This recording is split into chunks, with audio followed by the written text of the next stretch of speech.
I used to keep a dream journal, back when I thought dreams meant something, before the nightmares started repeating, before I realized they weren't dreams at all. They were memories, fragments, unfiltered flashes from the hours when I thought I was asleep. It's strange how you can live inside a lie for years and never feel the walls closing in. You mistake the silence for peace, the stillness for safety. I used to think my house was a haven. Now I know it was a stage. And I was the only one who didn't know I was in a play. 4 years ago, I moved into a little white house on the edge of Maple Hollow, a single-story cottage with ivy climbing up one side and a porch swing that groaned when you rocked too fast. The floorboards creaked in specific places. The kitchen smelled like lemon when the sunlight hit it just right.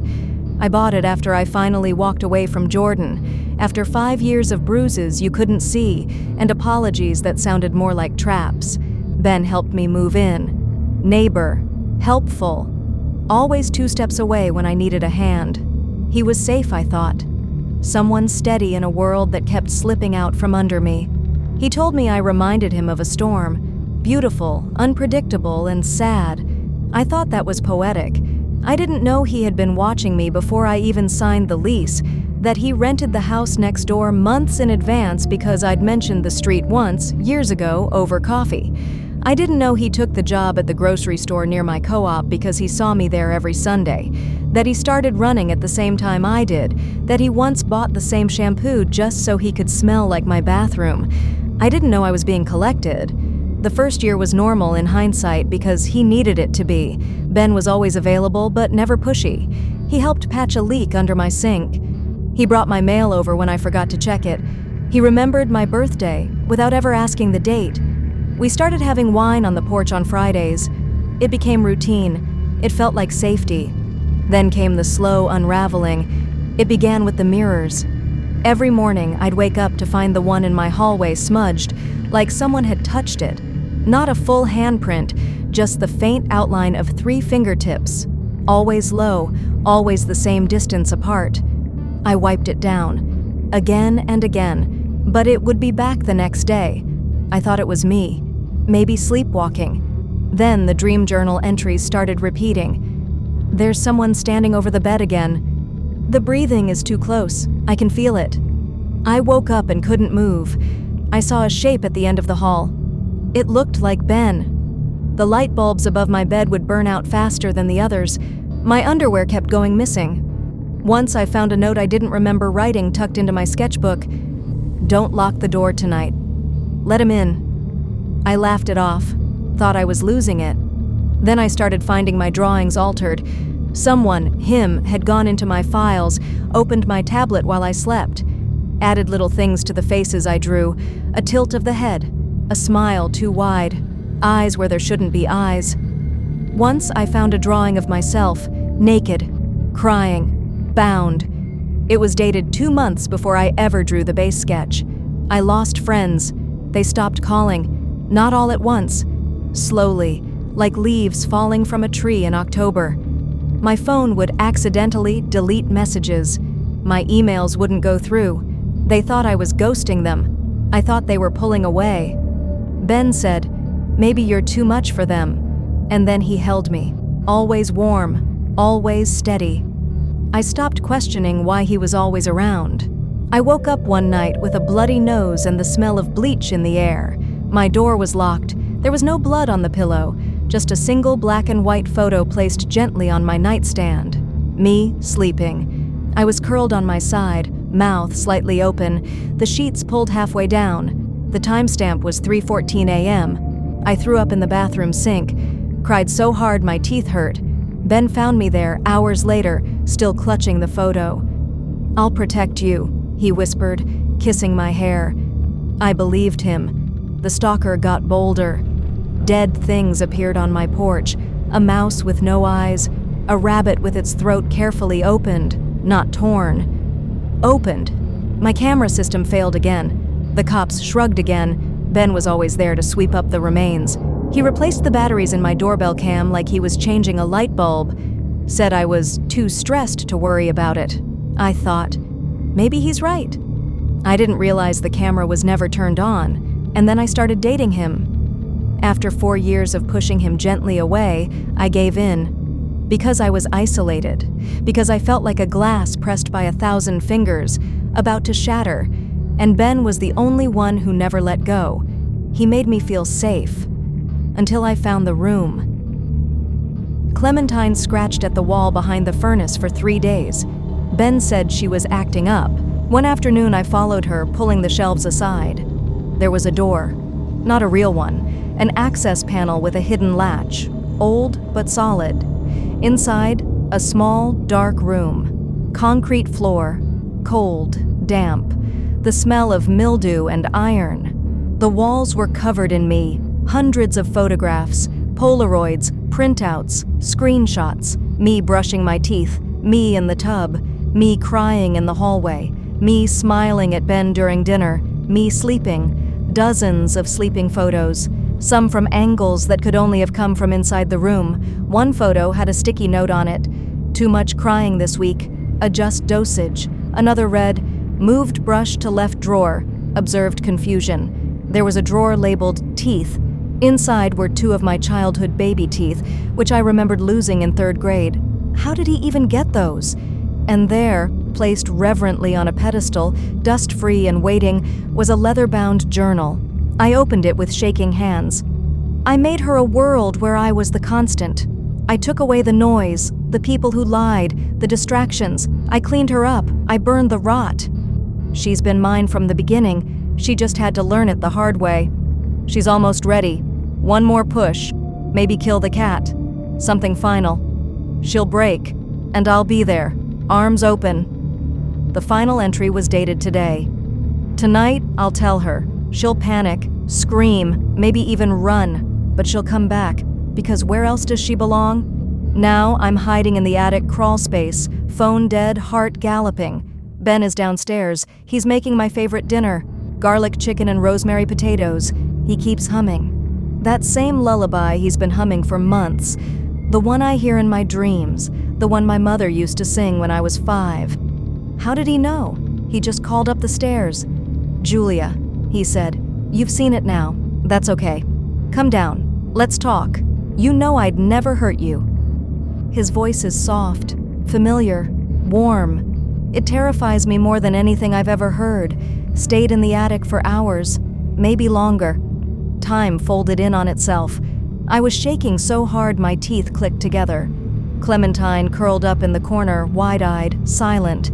The smell of dinner drifted up through the vents. Garlic, thyme, the comfort of familiarity. My stomach growled in betrayal. He called up again. "I left the door unlocked, sweetheart. You don't have to hide." He was patient. So patient. Like a fisherman with a hook already deep in the fish's throat. When I finally climbed down, I expected him to lunge. He didn't.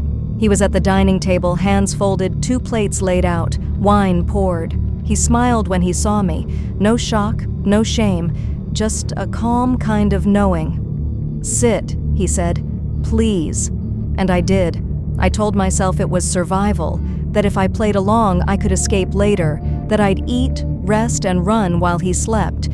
But when I tasted the chicken, I nearly cried, because it was good, so good, warm, savory, perfect, and it made my hands stop shaking for the first time in days. "You found the room," he said gently, watching me eat.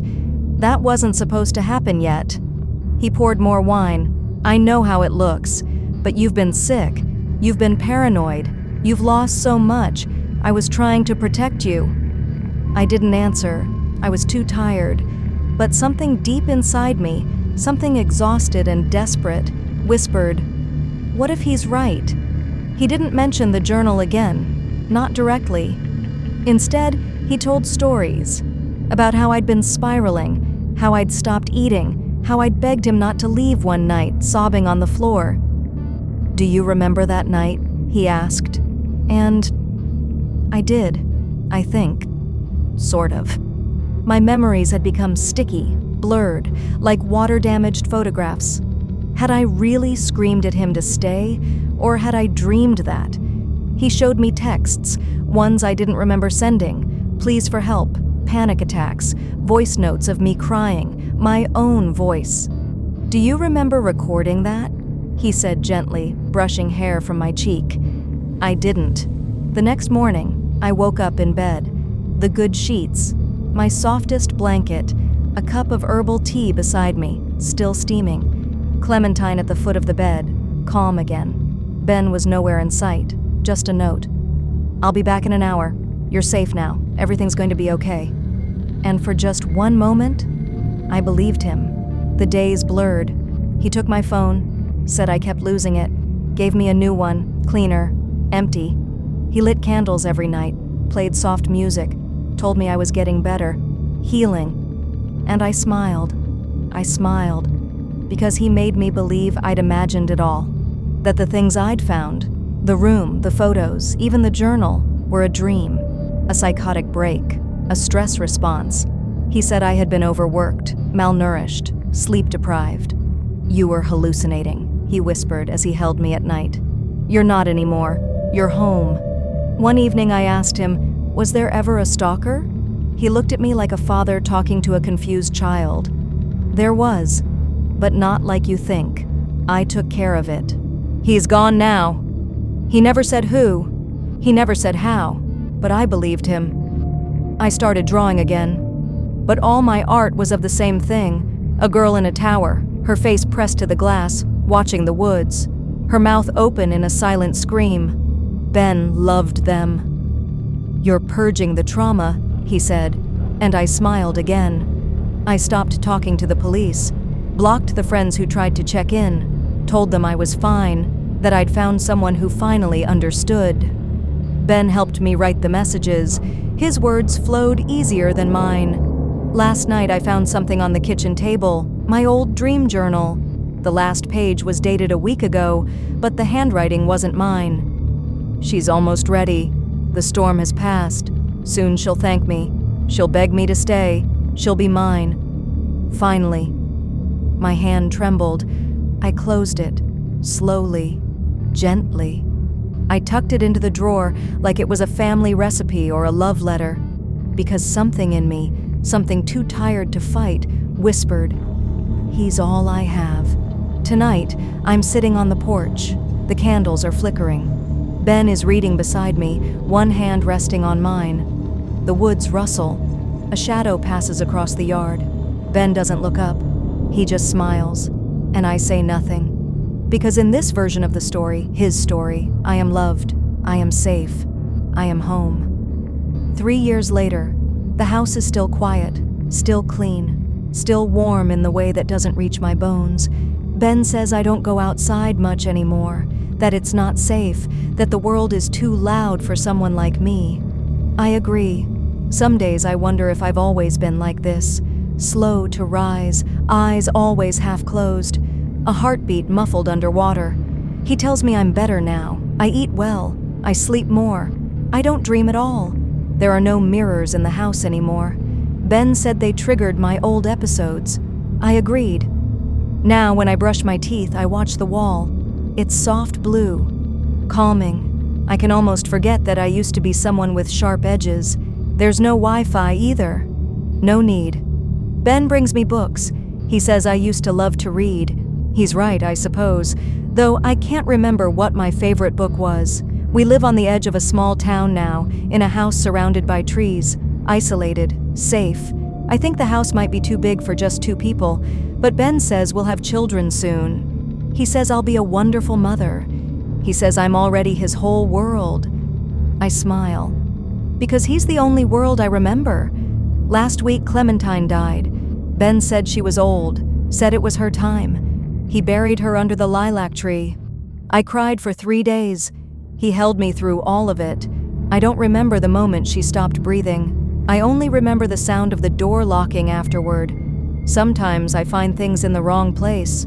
A sock in the freezer, a knife in the bathtub. I laugh it off. Ben says my memory still needs healing. Your mind is soft clay, love. Let me shape it. Let me keep you whole. I let him. But tonight, something changed. Tonight, I went into the basement while he was asleep. He never lets me down there. Says it's dangerous, that there's mold, rats, nails. But the door was ajar, and followed the smell. Not mildew, not rot, lavender, my old shampoo, the one I haven't used since the other house. It led to a locked cabinet.